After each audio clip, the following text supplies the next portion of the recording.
All right, we have Ebuka on the show. Thank you again for joining or re-requesting. I appreciate it. Chioma, do you have any thoughts or monologue before we get started? Before we get Ebuka started on the show? Of course I do. All right, go ahead. I was getting distracted with the phone downstairs, so I had to. Yeah. So, welcome everybody. Thank you for joining us. If you are here for the very first time, you are in for a treat.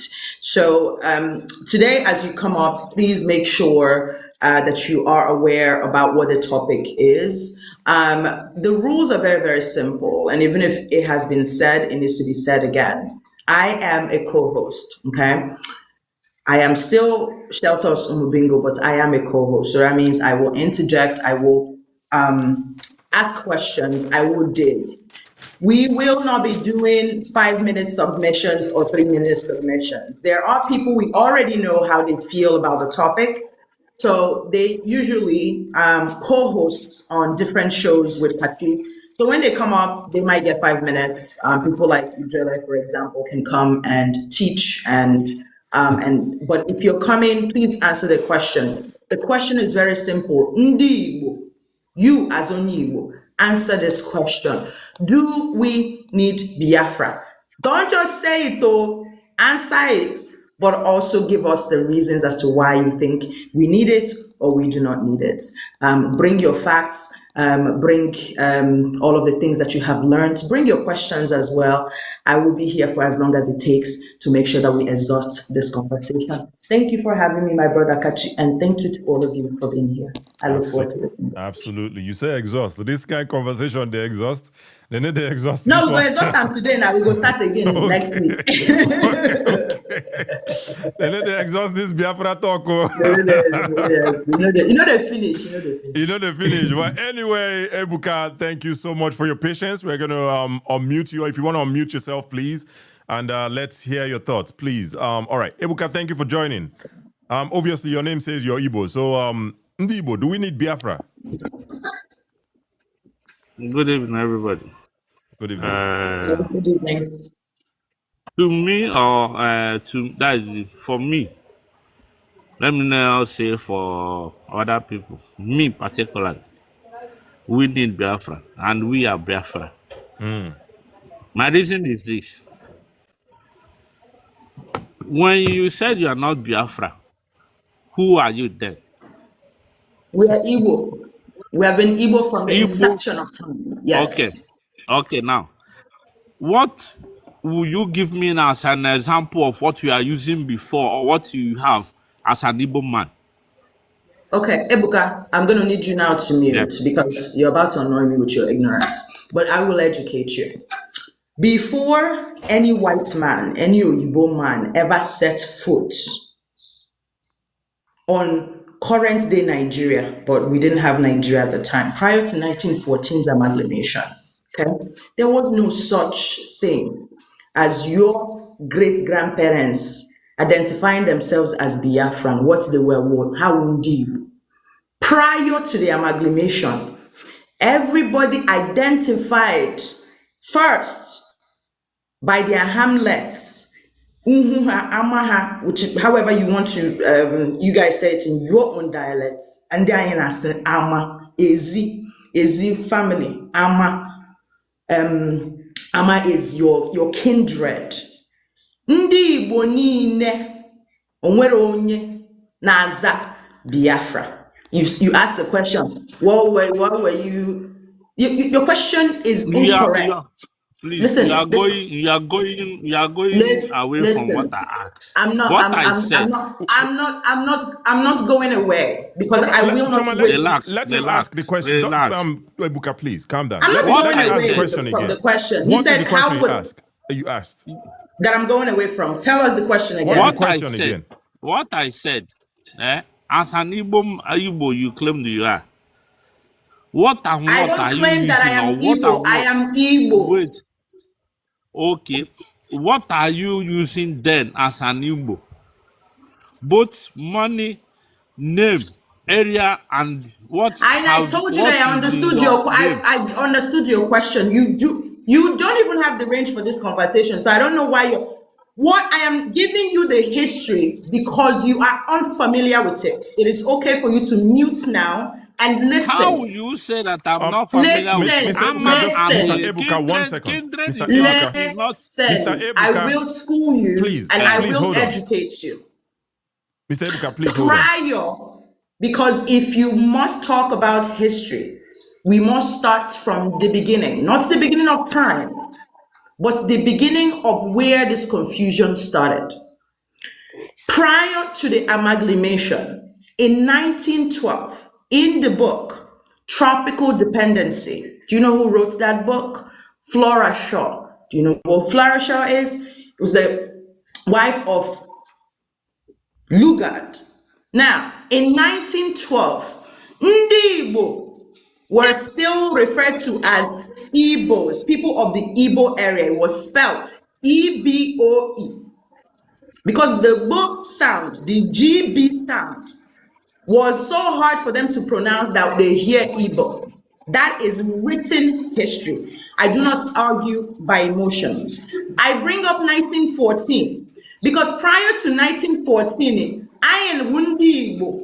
Mana Ndi Igbo niile anaghị akpọ onwe ha, they don't identify by Ndi Igbo. Ha na-eme identify by their hamlets. If you read books like Things Fall Apart, you would have heard something. Somebody mute your mic so that I don't hear the feedback. But you need to hear this. Okay? Now, the reason why I'm giving you this history is because you are misinformed about what you're talking about. Before before they even touch down, Igbo can ask, what were you before? Igbo onye Igbo. Mana maka anyị niile bụ ndị Igbo na-asụ Igbo, there was no need to say kachi Igbo onye Igbo maka anyị niile bụ ndị Igbo. It was during amalgamation that there was need for differentiating between an Igbo person na onye Yoruba. Ka anyị jizi this current Igbo identity we have today, where anyị na-asị na anyị bụ ndị Igbo. It is new. But the Igbo itself, the Igbo-ness of our language, of our tradition, by the way, Ordinala and Omenala abroad the same. Omenala and Ordinala has been ihe IG maro wine. Ordinala, what is Ordinala? Kosi, our tradition. And I say, what were you identifying as? Ndi Igbo niile nwere Ordinala ha. All that thing you make pota me pon esu Igbo. Your Igbo, that is part of Ordinala. It means that all kosi di aina Igbo, different dialects. We had that before the white man came, prior to the amalgamation. Now, the reason why you are confused is because you don't ask questions. Because you did not know yourself as Biafra. This current Biafra obsession is a new thing. In fact, prior to 2012, you didn't see a vast majority of Igbo people calling themselves Biafran. They talked about the Biafran War in terms of Ihe Mere Anyị N'Agha, Ihe Mere Ndị Biafra, but they didn't talk about it as identity. Igbo onye Igbo, nne gị bụ onye Igbo ma ọ bụrụ na ọ bụ onye Igbo, nna gị bụ onye Igbo na ọ bụrụ na ọ bụ onye Igbo. Kedu otu m si mara na ị bụ onye Igbo? Ebuka wa anyị Igbo. Chukwu Ebuka, Ọchị Ebuka bụ aha Igbo. It is not a Biafran name. It is an Igbo name. Choma, what did you use Choma, as if you want to round up in a moment so that we can give him an opportunity. I'm rounding up because I want it so that the next question that he asked doesn't take us back. So it's better to exhaust because he said, what were you identifying as? I have given that. He said, what were you using? Meaning things like maybe tangible things we can use, like maybe ego, currency, and which is why I mentioned Toro. Then the third thing he is talking about is identity, which I have now answered. So if you have further questions or further assertions, please continue. Mr. Ebuka, did and I don't want to insult anybody here, but something that I took, make I not waste your time anyway, but I would assume that you understood what she said. So do you have any pushback on that? Yes, the reason is this. She said he's using Tolo. Was the Tolo that you mentioned refers to Ndigbo, money that Ndigbo used then? Or to Biafra? let me correct this. Igbo and Biafra are not synonymous. You are not educated enough for this conversation, so you are annoying me. I asked you a question for you to answer. You will not tell me that I'm not educated to ask you. What you need to answer me? Yes or no? Mr. Ebuka, you are not, let me tell you this again, and I don't mean this as an insult, it's a declaration of fact. You are not informed enough to have this conversation. If in 1914, I'm talking about current history. We are not talking about 1914. Please listen. I'm saying that before. I'm talking about something memorial. Listen. There was no universal currency that there was a time we even used shells. So wherever you want to circle around now is never going to prove the point or even debunk whatever it is that I'm saying. The reason we must start from a baseline of truth is because for us to get somewhere in this conversation, okay? Because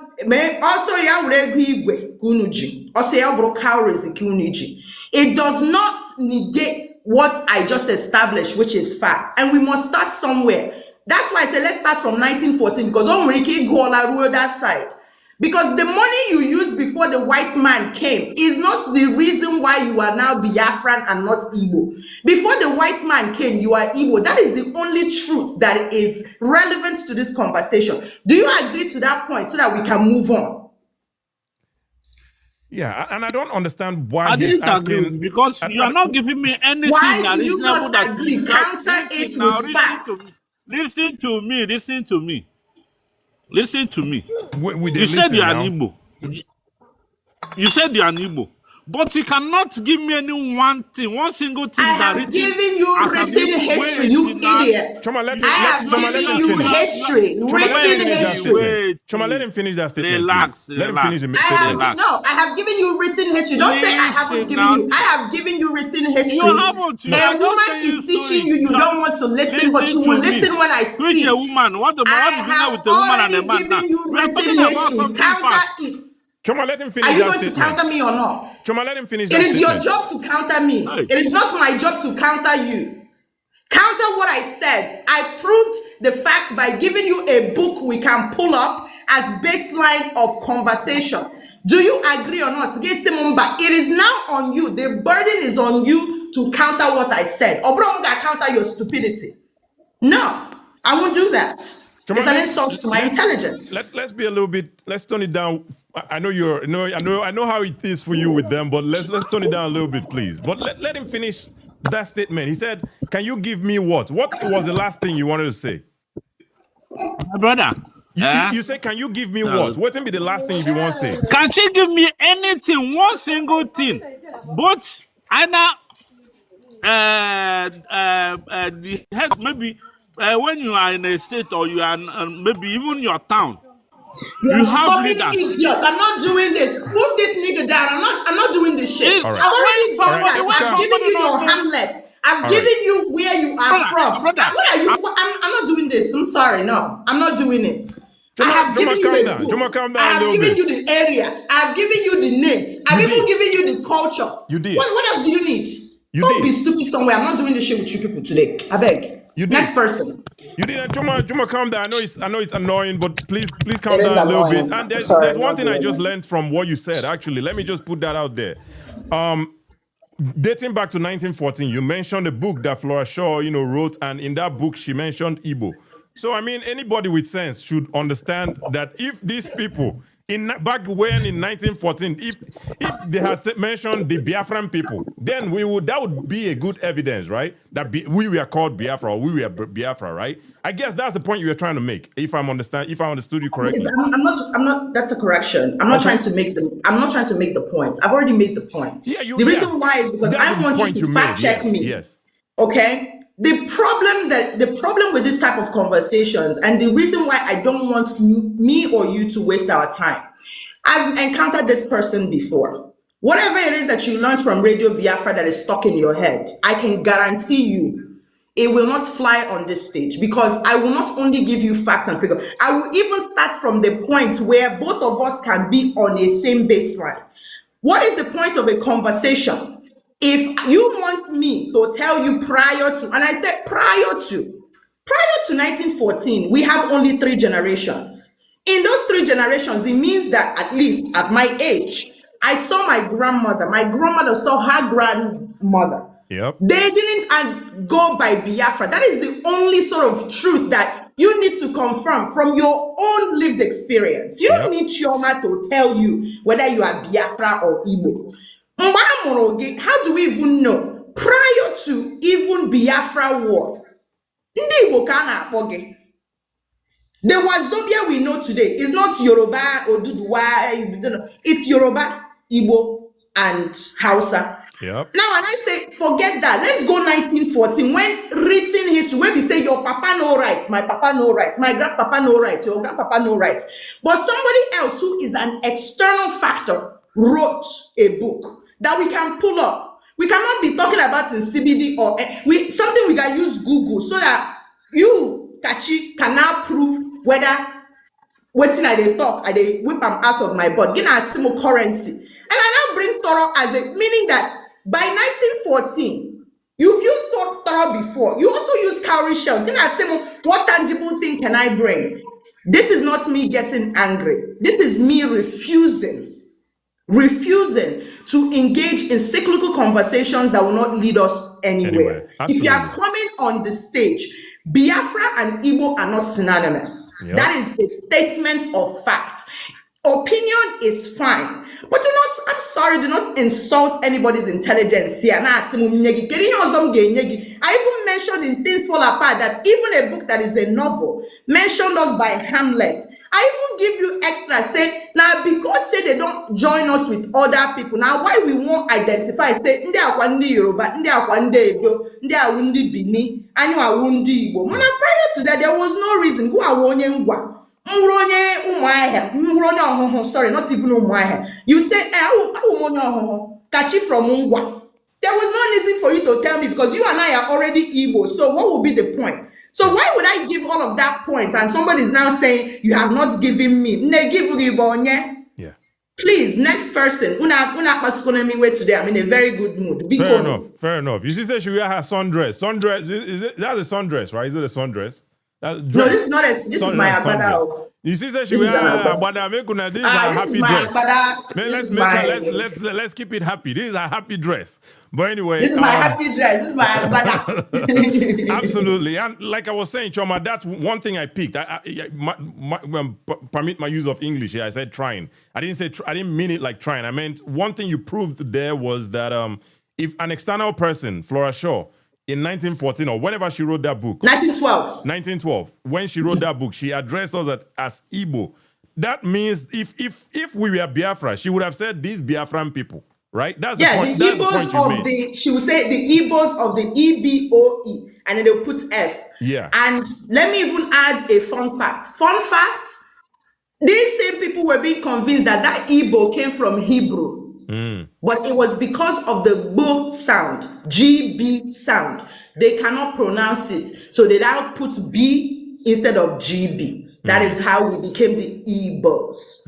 It is a fact. Please prove me wrong if you have a counterpoint. Absolutely. Make una dey learn. Me I dey learn. And I carry pencil, I dey write my things down. Make una take them easy and ask questions that are sensible, and if someone makes a point, all you can do, the next thing you should do is to counter that point, not going back in circles. And forgive me again, Chioma, I just wanted to hear that last question when you want to ask, but you know but he asked it already, though. He asked it. He told you what it was. He said, I have not given him something tangible that will now, what we answered before. So I wouldn't Ndigbo. I roll Ndigbo before I would the one Ndigbo wrong way, baby. So that's absolutely. Make we